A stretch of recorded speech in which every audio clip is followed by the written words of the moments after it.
Bonjour à tous et bienvenue sur ce point hebdomadaire sur les positions des banques présenté par professeurforex.com pour DailyFX et FXCM. Donc comme d'habitude, avant de commencer, je vais vous demander de confirmer que vous m'entendez de façon à peu près correcte.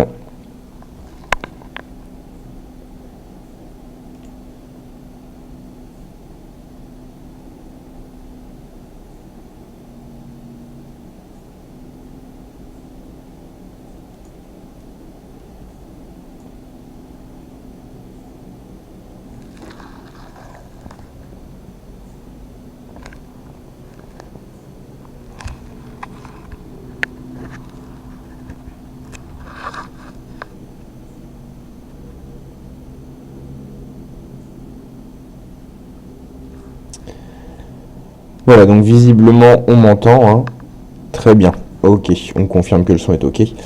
Donc alors pour les nouveaux arrivants, je rappelle que c'est un rendez-vous hebdomadaire, donc professeurforex.com présente pour DailyFX et FXCM, on parle du portefeuille des banques PFX Premium.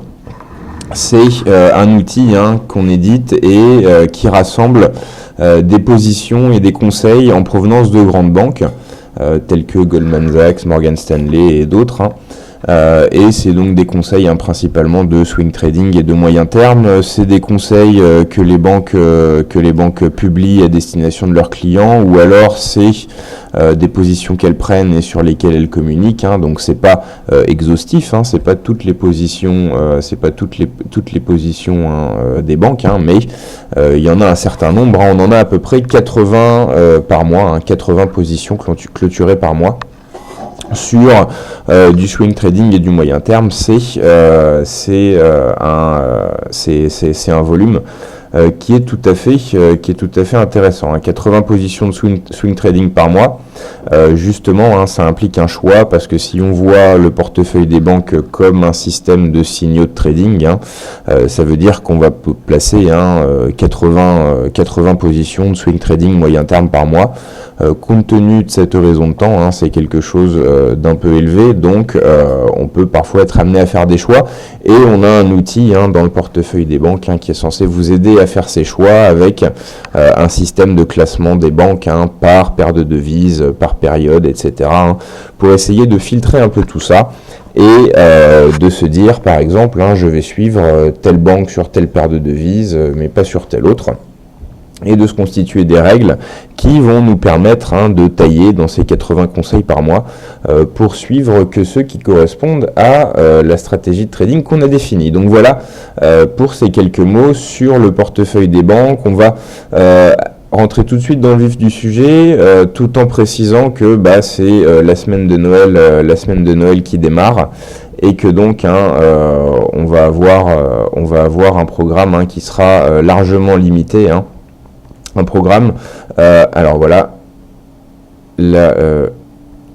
les positions n'étaient pas sur la diapositive, donc je vous la mets comme ça.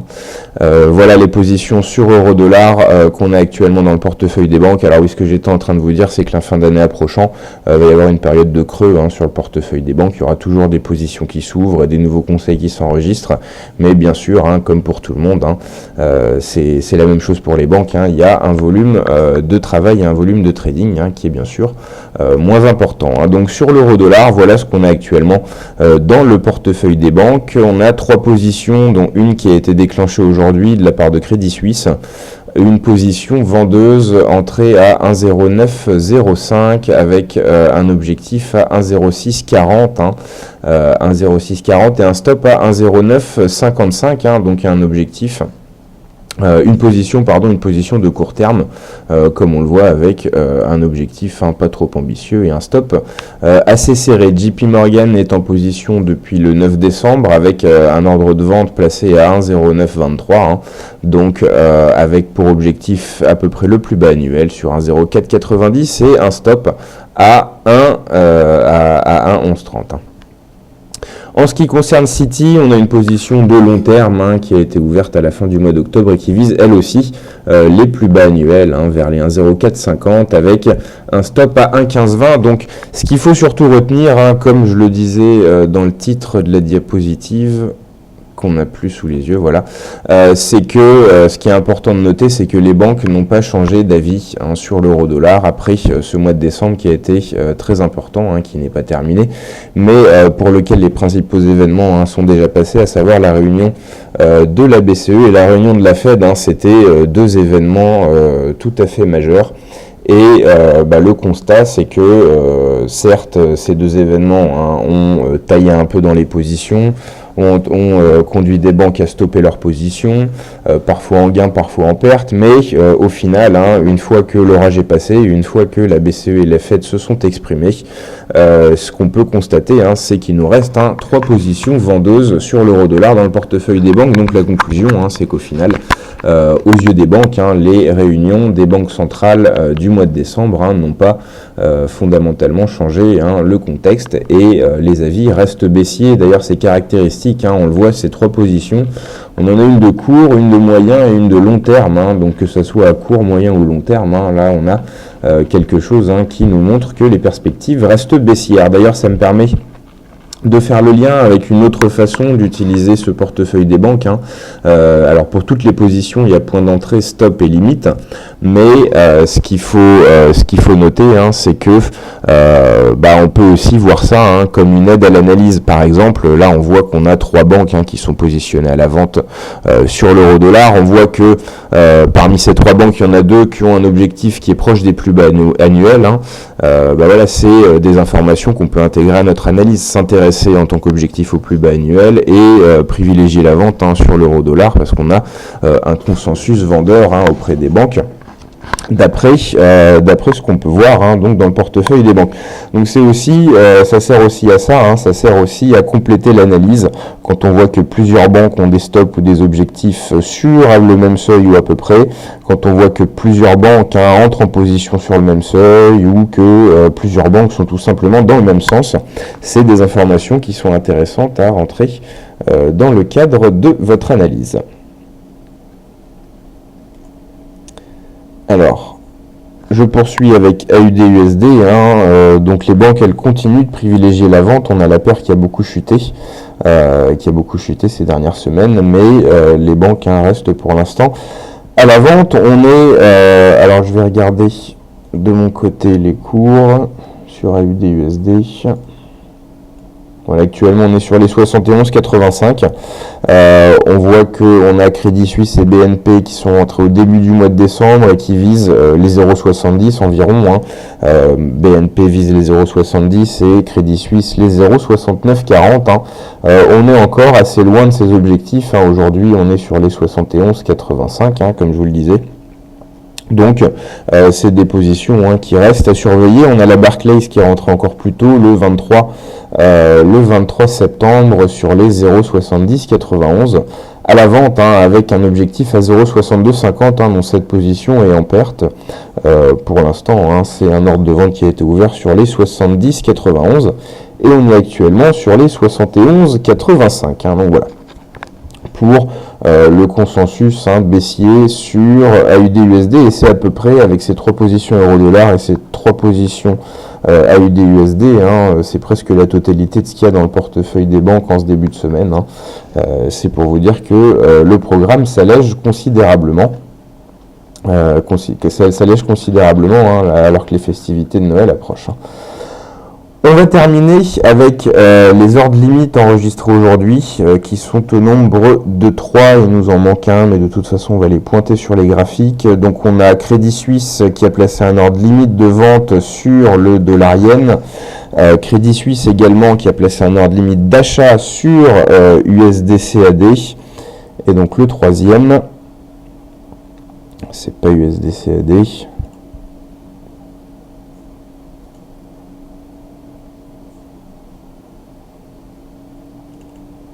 Voilà, sur le dollar yen, avec donc Crédit Suisse toujours, hein, donc Crédit Suisse qui a enregistré 3 ordres limites de vente aujourd'hui, donc avec le dollar yen ordre limite de vente à 122, avec l'euro yen ordre limite de vente à 132,40 et USD-CAD hein, ordre limite d'achat à 1,3865. On va passer sur les graphiques, voir ce que ça donne.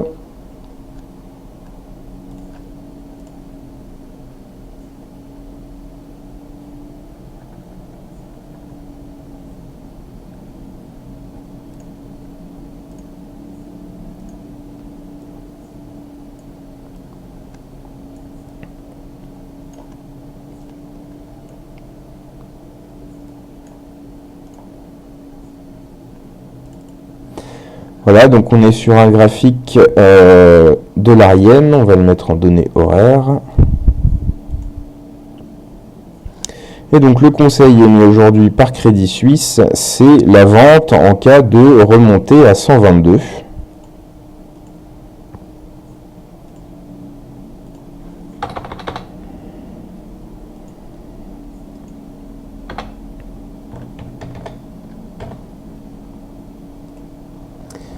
Avec un objectif à 120,45.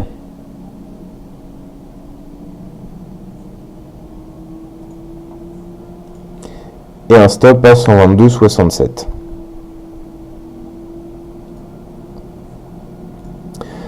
Voilà, donc une position qui se justifie graphiquement assez aisément, hein. Le seuil des 122, on voit que ça a été un point de friction important par le passé, c'est également un seuil psychologique, hein.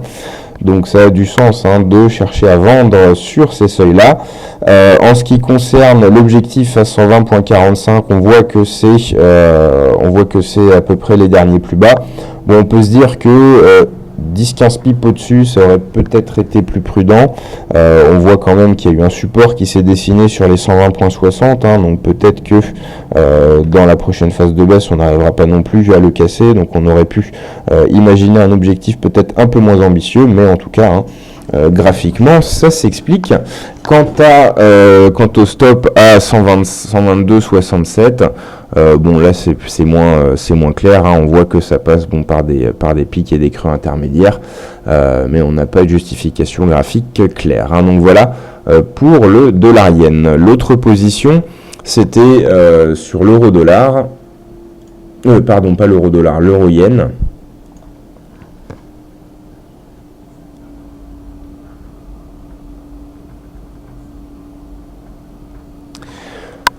Voilà, avec un ordre limite de vente à 132,40, donc on attend une remontée à 132,40 pour pouvoir se positionner.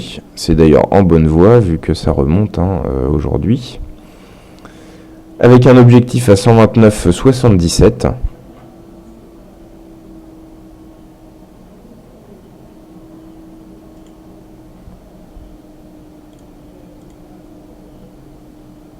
$129,77. Ok, et un stop à 133,25.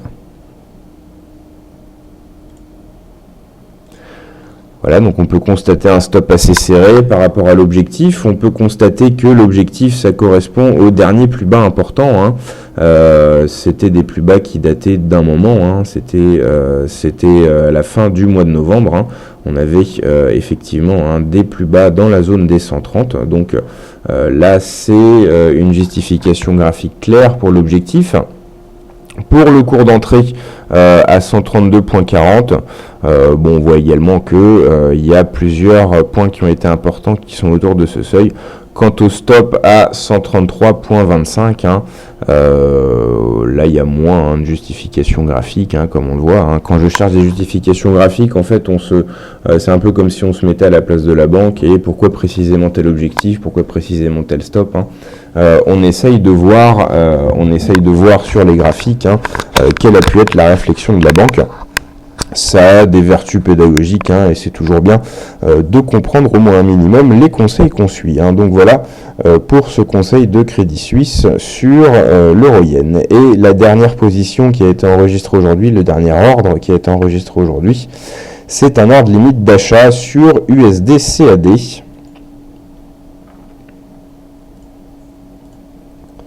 Un ordre limite d'achat à 1,3865, donc on attend une baisse à 1,3865 pour pouvoir acheter.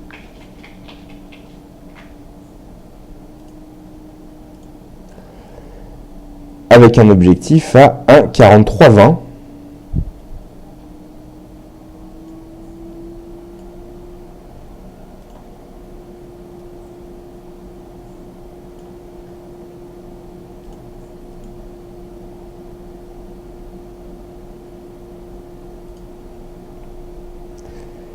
Et un stop à 1,3743.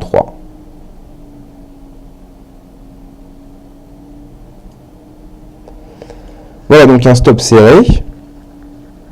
On voit bien, hein, beaucoup plus serré que l'objectif.